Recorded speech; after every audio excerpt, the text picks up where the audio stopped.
Bismillahirrahmanirrahim. Assalamualaikum warahmatullahi wabarakatuh.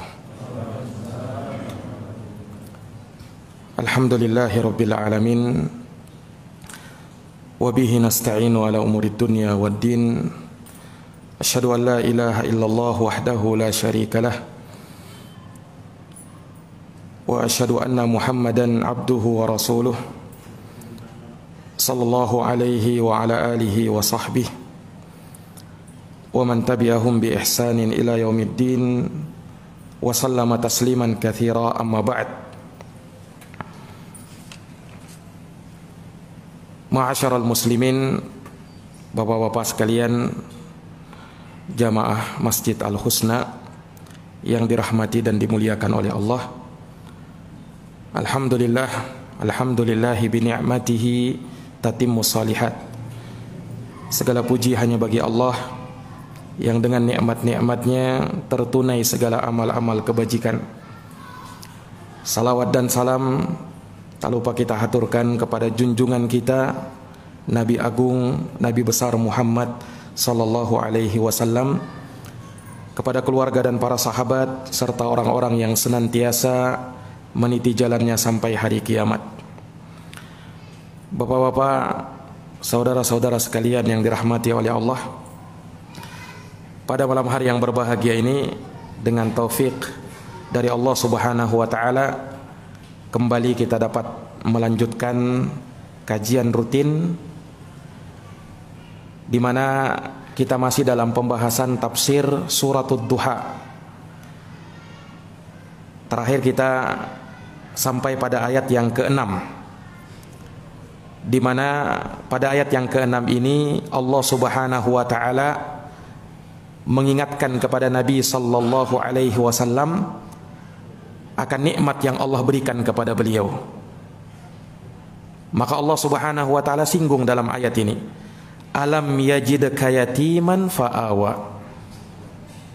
Bukankah Allah Subhanahu wa taala mendapati engkau wahai Muhammad sebagai seorang yatim, lalu Allah Subhanahu wa taala merawat engkau, melindungi engkau, dan memberikan kecukupan kepada engkau. Telah kita sebutkan bagaimana Nabi kita Muhammad sallallahu alaihi wasallam, beliau terlahir sudah dalam keadaan sebagai seorang yatim.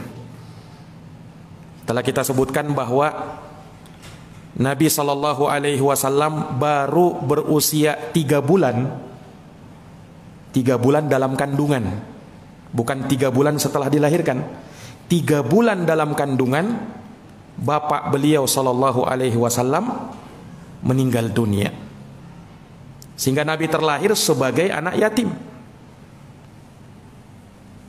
Kemudian setelah itu Allah Subhanahu wa taala berikan kepada beliau seorang wanita yang menyusui beliau, wanita yang baik, yang bernama Halimah.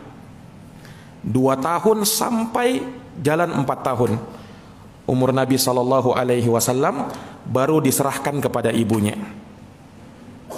Bersama ibunya tidak lama, cuman 2 tahun.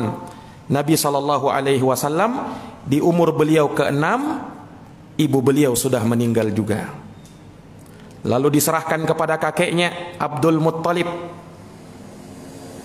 Juga tidak lama, Nabi berumur 8 tahun, kakeknya juga sudah meninggal dunia. Diserahkan lagi kepada Abu Talib. Nah, Abu Talib inilah yang terus merawat Nabi sallallahu alaihi wasallam. Jadi Nabi itu tidak terlantar.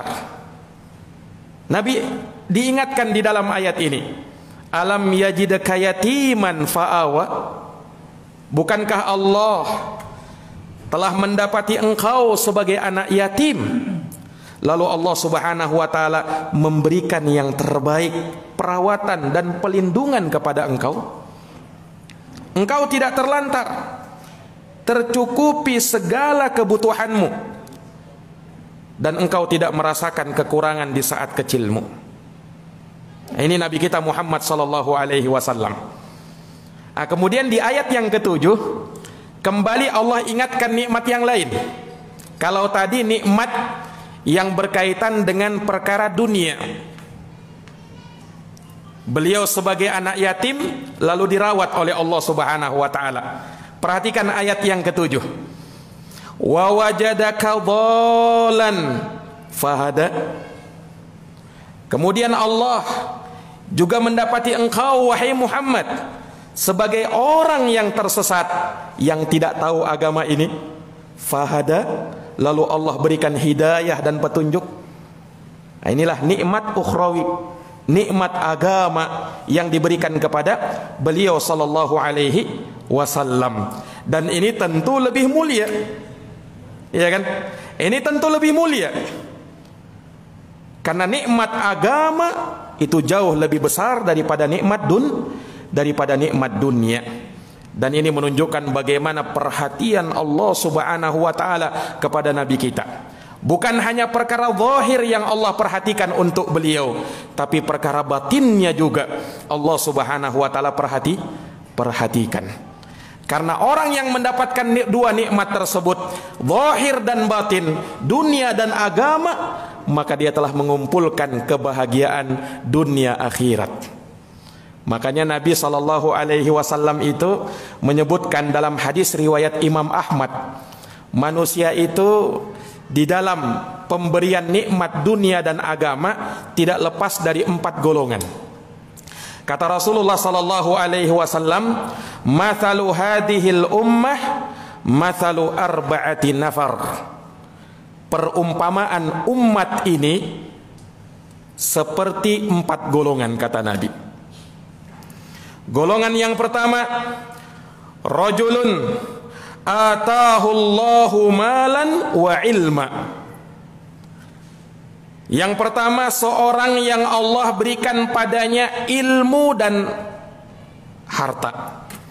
Dua-dua diberikan oleh Allah Subhanahu wa taala. Dia orang yang punya harta, saudagar kaya. Kemudian bersamaan dengan itu dia juga punya ilmu, hafid Al-Quran misalnya. Nah, kata Nabi SAW, fahuwa ya'malu bihi fi malihi wa yunfiqu fi haqqihi. Maka dengan ilmunya dia beramal ibadah kepada Allah, dan dengan hartanya dia berinfak fi sabilillah, di jalan Allah Subhanahu wa taala. Nah, ini golongan yang pertama. Golongan yang kedua, kata Nabi sallallahu alaihi wasallam, wa rajulun atahu Allahu ilman wa lam yu'tihi malan. Golongan yang kedua, seseorang yang Allah berikan padanya ilmu namun tidak harta. Dia alim, hafidh, tapi dia tidak punya harta. Nah, kata Nabi sallallahu alaihi wasallam, untuk orang yang seperti ini, ya, kata beliau, waqala, dan orang yang punya ilmu tadi tapi tidak punya harta, dia pun berkata, lau kana li mislu mali hada la amiltu fihi mislul ladzi ya'malu. Orang ini berkata, seandainya, karena ilmunya dia, seandainya aku punya harta seperti si fulan yang juga punya harta, maka niscaya aku akan amalkan seperti amalannya dia, yaitu berinfak di jalan Allah. Maka kata Nabi SAW, orang yang kedua ini dengan niatnya seperti itu sama seperti orang yang pertama. Sama seperti orang yang pertama, dia dapat pahala niat kebaikan itu. Ini golongan yang kedua. Golongan yang ketiga, kata Nabi, wa rajulun atahu Allahu malan wa lam yu'tihi ilman. Nah, golongan yang ketiga ini golongan orang yang Allah berikan padanya harta tapi tidak diberikan ilmu agama, dijauhkan dari agama Allah Subhanahu wa taala. Lihat, dia punya harta tapi jauh dari agama. Maka apa yang terjadi? Fahuwa yukhbitu fihi yunfiqu fi ghairi haqqihi. Maka dengan harta yang dia punya tapi tanpa dibarengi dengan ilmu, maka dia berfoya-foya dengannya, dia habiskan dan dia belanjakan bukan di jalan Allah Subhanahu wa taala. Ini golongan yang ketiga. Golongan yang keempat, wa rajulun lam yu'tihillahu malan wala ilma. Golongan yang keempat, seseorang yang Allah tidak berikan harta, tidak juga ilmu. Tidak ada hartanya, ilmu agamanya juga tidak ada. Miskin, jauh lagi dari agama Allah. Maka apa yang terjadi? Orang ini pun berkata, seandainya aku punya harta seperti golongan yang ketiga, niscaya aku akan beramal seperti amalannya dia, menghambur-hamburkan harta, berpoya-poya, membelanjakannya bukan di jalan Allah. Maka kata Nabi, orang yang keempat ini dengan niat dia seperti itu sama seperti orang yang ketiga. Sama seperti orang yang ketiga. Kenapa? Dia mendapatkan dosa karena niatnya itu. Ini jamaah sekalian yang dirahmati oleh Allah. Kalau kita lihat orang pertama, kedua, ketiga, dan keempat. Yang pertama yang diberikan ilmu dan harta. Yang kedua yang diberikan ilmu, harta tidak. Yang ketiga yang diberikan harta, ilmu tidak. Yang keempat dua-duanya tidak dapat. Ilmu tidak dapat, harta tidak dapat. Kira-kira yang lebih baik golongan ketiga atau golongan keempat, Pak? Hah? Yang ketiga atau yang keempat? Ya dua-duanya tidak baik, ya kan? Ya, kalau bisa jadi orang yang pertama, alhamdulillah. Kalau tidak, jadi orang yang kedua. Walaupun tidak punya harta, tapi jauh dekat dengan agama. Nah, ini jamaah sekalian yang dirahmati oleh Allah. Nah, ternyata Nabi SAW diberikan kedua-duanya. Allah berikan kepada beliau ilmu, didekatkan dengan agama, dan Allah Subhanahu wa taala berikan beliau harta. Dengan harta yang ada pada beliau, beliau pun belanjakan hal tersebut di jalan Allah Subhanahu wa taala. Inilah makna dari firman Allah Subhanahu wa taala tadi, wa wajadaka dhalan fahada. Bukankah Allah telah mendapati kamu, wahai Muhammad, tidak tahu agama ini, kemudian Allah berikan hidayah kepada kamu. Agama.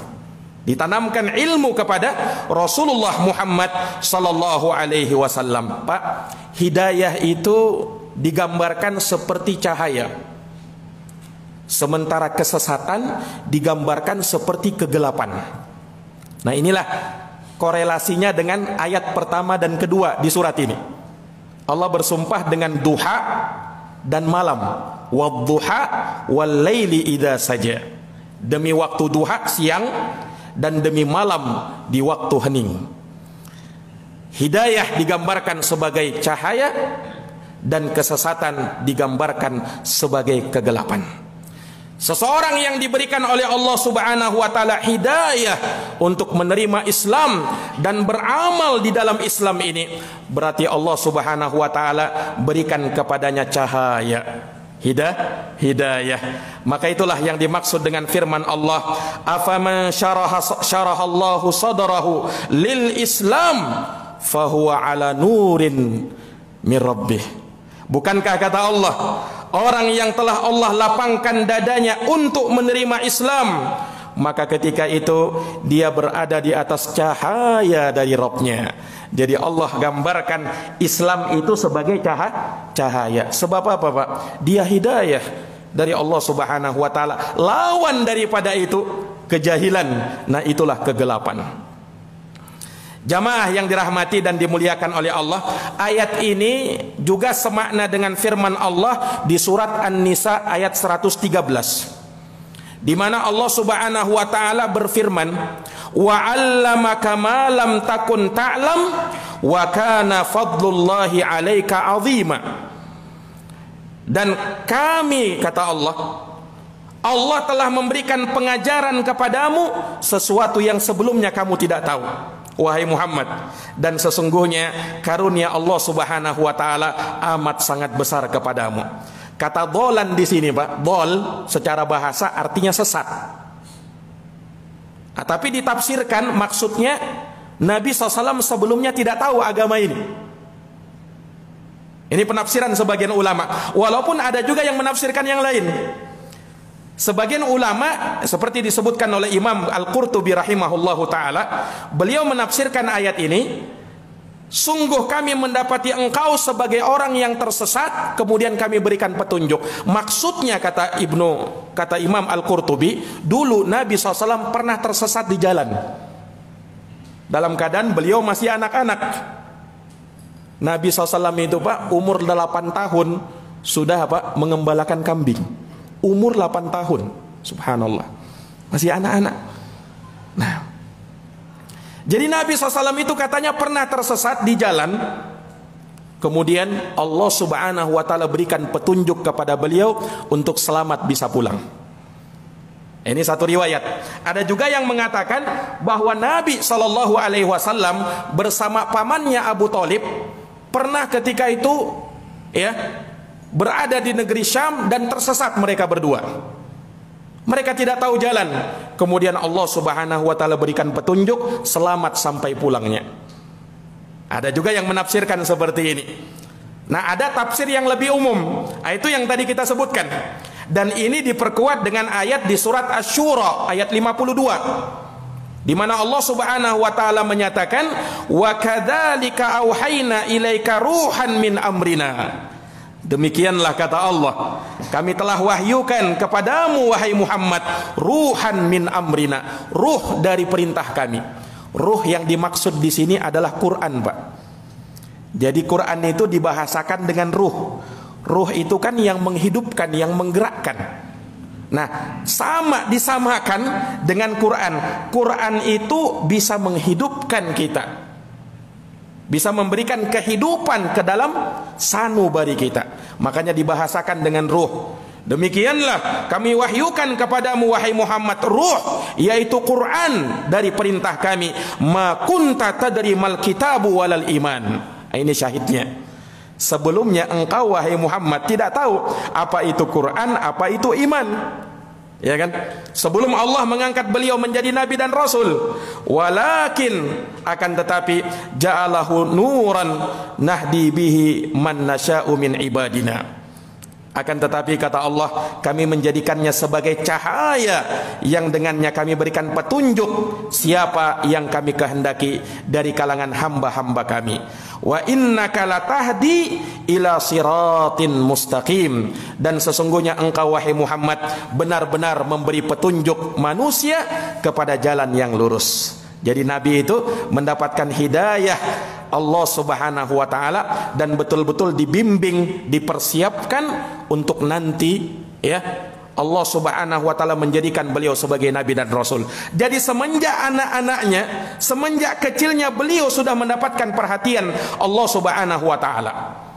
Makanya Pak pernah disebutkan dalam suatu riwayat ketika Nabi SAW masih pemuda itu, ketika itu Nabi kan diangkat menjadi nabi umur 40 tahun kan.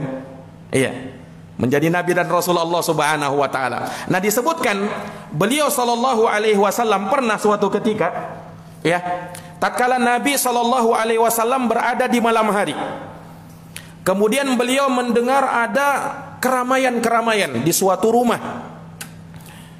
Nabi lihat ada apa itu?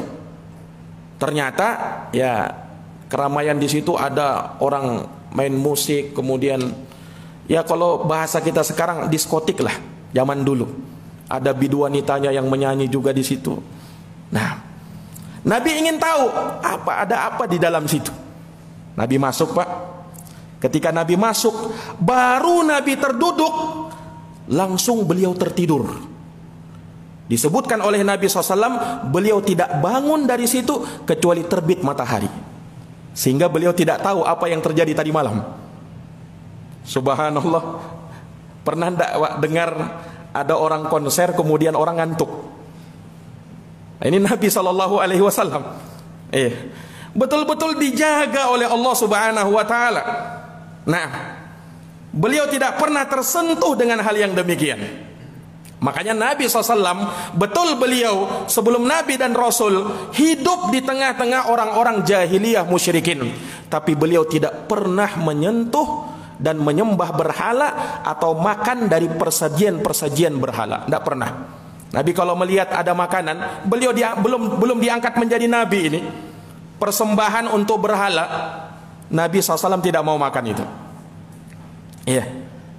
Karena memang telah dijaga oleh Allah Subhanahu wa ta'ala. Hati beliau sudah dibersihkan oleh Allah. Nah ini. Jadi petunjuk yang seperti ini yang Allah Subhanahu wa ta'ala berikan kepada beliau sallallahu alaihi wasallam. Iya. Maka jamaah yang dirahmati dan dimuliakan oleh Allah Subhanahu wa ta'ala, Allah Subhanahu wa ta'ala mendapati beliau sallallahu alaihi wasallam dalam keadaan tidak tahu agama ini, kemudian Allah berikan hidayah kepada beliau. Ini nikmat yang kedua yang Allah ingatkan di dalam ayat ini. Kemudian nikmat yang ketiga, itu yang kita bisa baca di surat, di ayat yang ke-8 ini. Di ayat yang ke-8 Allah mengatakan wa wajadaka ailan fa'aghna. Kemudian Allah mendapatimu wahai Muhammad ailan, sebagai orang miskin, kekurangan, fa'aghna, lalu Allah berikan kecukupan kepadamu, lalu Allah berikan kekayaan kepadamu. Ini nikmat yang lain, ya kan, yang Allah Subhanahu wa ta'ala berikan kepada beliau sallallahu alaihi wasallam. Nah, dan ini karunia yang Allah Subhanahu wa ta'ala berikan kepada Nabi. Pak, Nabi itu sebenarnya beliau itu orang miskin atau orang kaya ya? Hah? Nabi itu orang kaya atau orang miskin, Pak? Nabi SAW orang kaya atau orang miskin? Nabi itu kalau mau dikatakan miskin, Nabi Pak pernah di Hajjatul Wada, haji perpisahan beliau. Beliau menyembelih berkurban dengan onta sebanyak 100 ekor onta di Hajjatul Wada, haji perpisahan Nabi. Sebelumnya Nabi pernah berinfak dengan 300 ekor onta. 300 ekor onta, Pak. Kalau onta harganya sekarang itu di atas 30 juta, Pak. Anggaplah 30 juta. 30 juta kali 300 berapa, Pak? Hah? 9 miliar. Ya kan? Bukan 900 juta ya, 9 miliar. Itu infaknya Nabi. Apakah ada orang yang miskin berinfak 9 miliar? Hah? Enggak kan? Ini Nabi sallallahu alaihi wasallam diriwayatkan pernah berinfak dengan 300 ekor onta. Jadi Nabi itu orang kaya. Tapi dalam sebahagian riwayat yang sahih juga dari Nabi, beliau pernah selama beberapa bulan di dapur beliau sallallahu alaihi wasallam tidak mengeluarkan asap. Apa artinya itu? Beliau tidak masak. Bukan artinya tidak masak ya karena beli di luar. Kalau kita sekarang kan tidak masak bisa beli di luar ya. Memang karena tidak ada makanan mau dimasak. Jadi apa yang menghidupi Nabi ketika itu dengan istrinya? Disebutkan kami katanya cuman makan aswadain, 2 yang hitam, yaitu kurma dan air saja. Itu yang kami makan berbulan-bulan. Nabi SAW, Pak. Nabi juga pernah keluar dari rumahnya dalam keadaan kelaparan. Jadi Nabi ini sebenarnya orang kaya atau orang miskin? Hah? Ayat tadi kan kita baca tadi, Pak. Ayatnya apa tadi? Wa wajadaka ailan fa'aghna. Allah mendapatimu wahai Muhammad sebagai orang miskin, lalu apa? Lalu Allah berikan kecukupan, Allah berikan kekayaan kepada beliau. Nah ini jamaah yang dirahmati dan dimuliakan oleh Allah Subhanahu wa ta'ala. Jadi Nabi dulunya fakir, iya. Kemudian Allah Subhanahu wa ta'ala berikan kecukupan kepada beliau. Tapi Nabi SAW terkumpul pada diri beliau seorang yang fakir namun bersabar, dan seorang yang kaya dan bersyukur kepada Allah. Kalau kita ditanya, Pak, pengen jadi orang miskin atau orang kaya? Hah? Lebih baik mana? Lebih baik mana? Orang miskin atau orang kaya? Lebih baik orang kaya. Belum tentu, Pak. Kalau orang kaya sombong, nah bagaimana? Lebih baik orang miskin juga belum tentu. Kalau dia miskin tapi tidak sabar, nah, berarti yang baik mana? Nah, dilihat, dia miskin bersabar, nah, itu yang baik. Dia kaya, dia bersyukur, itu yang baik. Nah, sekarang pertanyaan lain, antara miskin yang bersabar dengan kaya tapi bersyukur, mana yang lebih baik? Kok jawabannya kaya terus? Mentang-mentang kaya ya. Taib. Jamaah yang dirahmati dan dimuliakan oleh Allah, antara orang miskin namun bersabar dan kaya namun bersyukur, para ulama membahasnya berpanjang lebar. Kesimpulannya, kata Syekhul Islam rahimahullahu taala, kesimpulannya yang terbaik dari keduanya adalah yang paling bertakwa kepada Allah dari keduanya. Nah, itu yang terbaik. Nah, sebab yang namanya kesabaran itu bertingkat-tingkat, sebagaimana kesyukuran itu juga bertingkat-tingkat. Orang miskin bersabar baik, orang kaya bersyukur baik. Dan yang terbaik dari keduanya, kata Syekhul Islam, adalah yang paling bersyukur kepada Allah, karena yang paling bertakwa kepada Allah, karena Allah mengatakan dalam Quran, inna akramakum indallahi atqakum. Ini jawabannya, sesungguhnya yang paling mulia di sisi Allah di antara kalian wahai manusia adalah yang paling bertakwa kepada Allah. Sebab susah memang mau dibedakan itu, dua-duanya mulia. Orang miskin bersabar, orang kaya bersyukur, dan itu memang pernah dialami Rasulullah Muhammad sallallahu alaihi wasallam. Iya kan? Nabi pernah mengalaminya. Subhanallah. Mungkin ada timbul pertanyaan, Pak, di benak kita. Kok kenapa Allah tidak jadikan beliau itu orang kaya dari awal sampai akhirnya? Kok Nabi itu miskin dulu baru jadikan oleh Allah Subhanahu wa taala kaya? Kenapa seperti itu? Ya, kata para ulama, Nabi itu kan Allah siapkan sebagai apa? Uswah bagi umatnya, tauladan. Iya, sebagai tauladan bagi umatnya. Sehingga umatnya bisa mencontoh Nabi SAW dalam semua keadaan. Karena umat beliau SAW tidak semuanya kaya, dan umat beliau SAW tidak semuanya miskin. Maka kalau pengen jadi orang kaya baik, lihat Nabi SAW, karena beliau orang kaya dan bersyukur kepada Allah. Dan ketika miskin mau menjadi orang baik, lihat Nabi SAW juga, karena beliau orang miskin, pernah menjadi orang miskin, dan beliau bersabar dengan kemiskinan itu. Nah, Nabi itu kan sebagai tauladan kita dalam segala hal. Iya. Sebagai orang kaya, beliau tauladan terbaik. Sebagai orang miskin, beliau tauladan terbaik. Sebagai seorang pemimpin, beliau tauladan terbaik. Sebagai seorang bapak, kakek, beliau tauladan terbaik. Sebagai pimpinan perang, beliau tauladan terbaik. Nabi SAW itu tauladan bagi kita dalam semua keadaan. Makanya beliau SAW adalah pribadi yang sangat amat sempurna, Rasulullah Muhammad SAW. Maka itulah hikmahnya, Allah menjadikan beliau sempat merasakan kemiskinan, kemudian dijadikan oleh Allah Subhanahu wa taala menjadi kaya, agar umatnya melihat bagaimana satkala dia dirundungi dengan apa? Kemiskinan, dan bagaimana saat dia mendapatkan kenikmatan kekayaan. Dia bisa melihat baginda Rasulullah Muhammad sallallahu alaihi wasallam. Beliau mencontohkan sebagai seorang fakir, sebagai seorang miskin, namun bersabar kepada Allah Subhanahu wa taala. Makanya tidak membuat Nabi lupa dengan ibadah kepada Allah walaupun ketika itu beliau miskin.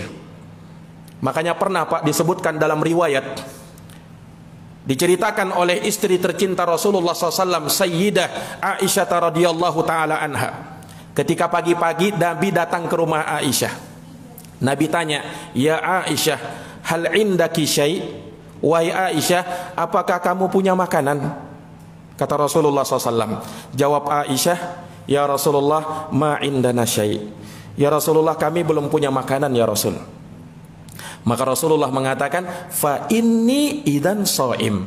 Kalau begitu sekarang saya puasa wahai Aisyah. Subhanallah.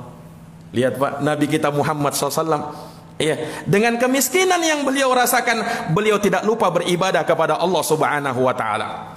Contoh yang terbaik. Contoh yang lain, beliau sebagai seorang miskin, tapi Nabi SAW pantang yang namanya meminta-minta.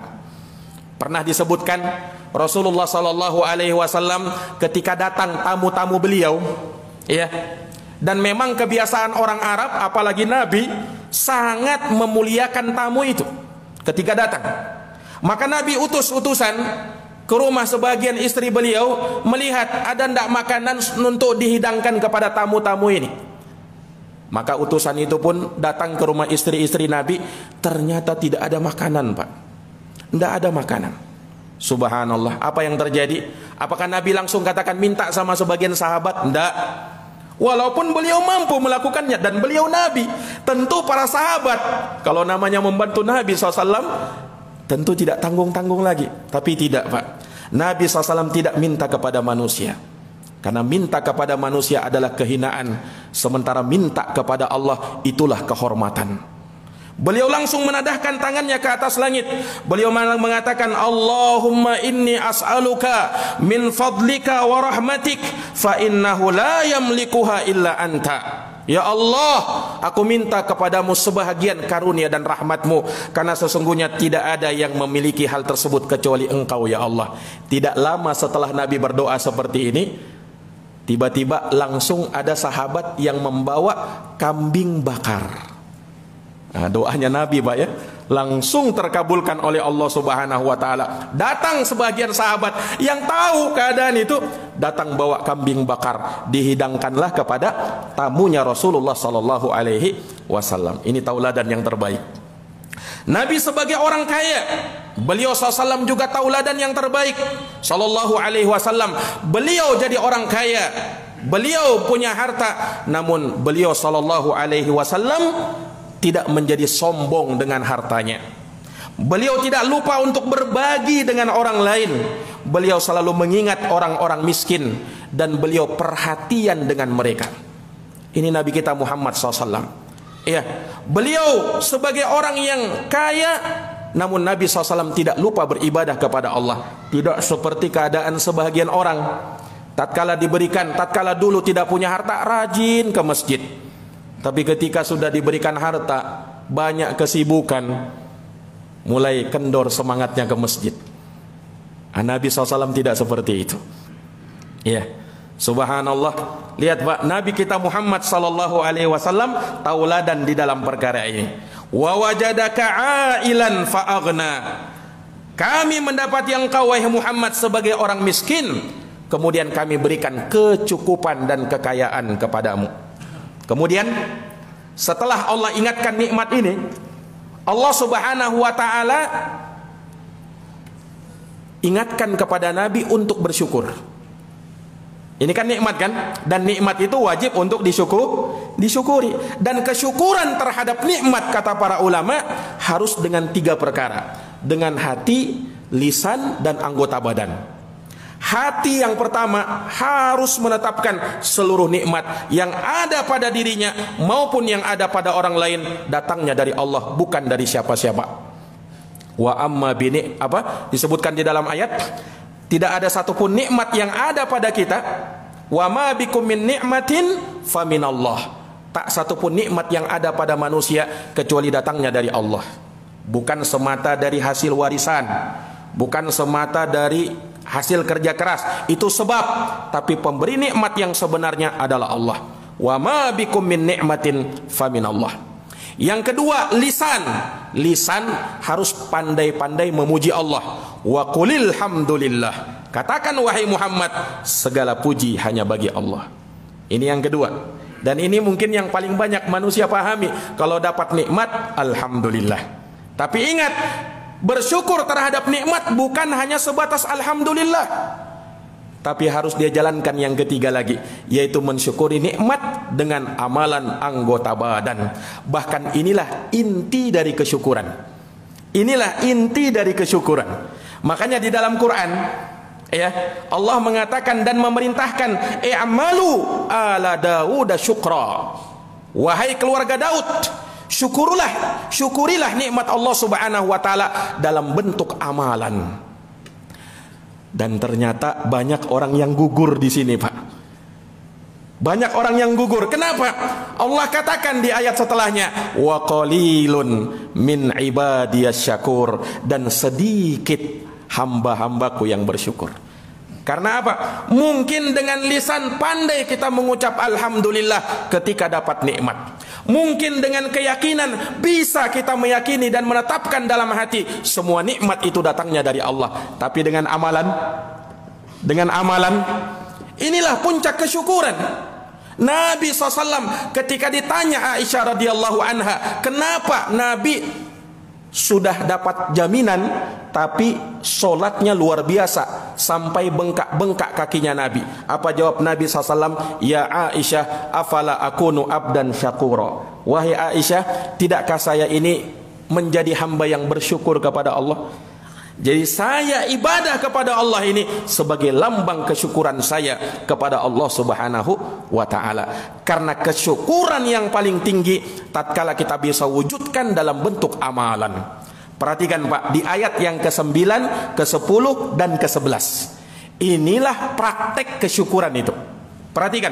Fa'ammal yatima fala taqhar. Adapun anak yatim, jangan kamu berbuat sewenang-wenang kepadanya. Anak yatim, Pak. Nah, ini kan Allah ingatkan sebelumnya kan. Kalau di ayat ke-6 Allah ingatkan nabinya, Muhammad, engkau adalah seorang yatim. Kemudian Allah berikan kepadamu perlindungan, perawatan. Maka konsekuensinya ayat yang ke-9, fa'ammal yatima fala taqhar. Adapun terhadap anak yatim, maka jangan kamu berbuat sewenang-wenang kepadanya. Sayangi anak yatim itu. Ya, makanya orang yang merawat anak yatim tidak tanggung-tanggung Nabi SAW berikan surga untuknya. Ana wa kafilul yatim kahataini. Saya dan orang yang menanggung anak yatim seperti ini dekatnya di surga, kata Nabi. Sangat dekat. Itu orang yang merawat, menanggung anak yatim, Pak. Subhanallah. Ini jamaah sekalian yang dirahmati oleh Allah. Sebaliknya orang yang berbuat sewenang-wenang, menghardik, memarahi, membentak anak yatim, maka Allah Subhanahu wa ta'ala murka kepadanya. Salah satu bentuk kesewenang-wenangan kepada anak yatim, memakan hartanya anak yatim. Makanya di antara dosa yang paling besar disebutkan oleh Nabi, ya, sab'atun, 7 dosa al-mubiqat yang membinasakan, kata Nabi. Salah satunya wa aklu malil yatim, makan harta anak yatim. Disebutkan bahkan di dalam Al-Quran, innal ladina ya'kuluna amwalal yatama zulman innama ya'kuluna fi butunihim nara wa sayaslawna sa'ira. Sesungguhnya orang-orang yang makan hartanya anak yatim secara zalim, sesungguhnya dia memasukkan di dalam perutnya api neraka. Nah, makanya kalau orang merawat anak yatim, hati-hati, jangan sampai dia mendekati hartanya anak yatim. Kalau dia berani makan hartanya anak yatim, maka dia makan api neraka. Pada hakikatnya dia masukkan ke dalam perutnya. Na'udzubillah. Jamaah yang dirahmati oleh Allah, orang yang cinta kepada anak yatim berarti dia cinta kepada Nabi SAW. Kenapa? Nabi sebagai anak yatim. Kalau tidak cinta kepada anak yatim, berarti tidak cinta kepada Nabi SAW. Fa'ammal yatima fala taqhar. Lihat pada ayat yang ke-10, wa ammas sa'ila fala tanhar. Dan orang yang meminta-minta, maka jangan kamu tolak dia, jangan kamu bentak dia. Ya, ulama menafsirkan meminta di sini sa'il. Sa'il itu dalam bahasa Arab bisa bermakna meminta, bisa bermakna bertanya. Sa'ala yas'alu, sa'il. Kepada orang yang meminta ini atau yang bertanya terhadap tentang ilmu agama, jangan kamu tolak wahai Muhammad. Ada 2 penafsiran kan? Kalau terhadap penafsiran yang pertama, orang yang bertanya tentang ilmu agama jangan kamu tolak. Karena orang yang bertanya ini pengen baik, dan kamu tidak boleh menyembunyikan ilmu agama. Ini berlaku untuk Nabi dan juga bagi umat beliau sallallahu alaihi wasallam. Ilmu itu jangan disembunyikan. Makanya diancam oleh Nabi, man su'ila an ilmin fakatamahu aljamahullahu bilijamin minan nari yaumal qiyamah. Barang siapa yang ditanya tentang ilmu agama, lalu dia tidak mau, dia sembunyikan, maka Allah akan kekang dia dengan kekang dari api neraka pada hari kiamat. Na'udzubillah. Nah, makanya orang yang punya ilmu, dia mesti sedekahkan ilmunya dengan dia ajarkan. Ilmu ketika kita ajarkan semakin bertambah, Pak. Itu ilmu itu. Makanya kalau orang berilmu tidak pernah dia ajarkan, tidak lama itu akan lupa. Tapi kalau dia ajarkan, semakin dia ajarkan, semakin bertambah ilmunya dia. Itulah sedekatul ilm, sedekah ilmu.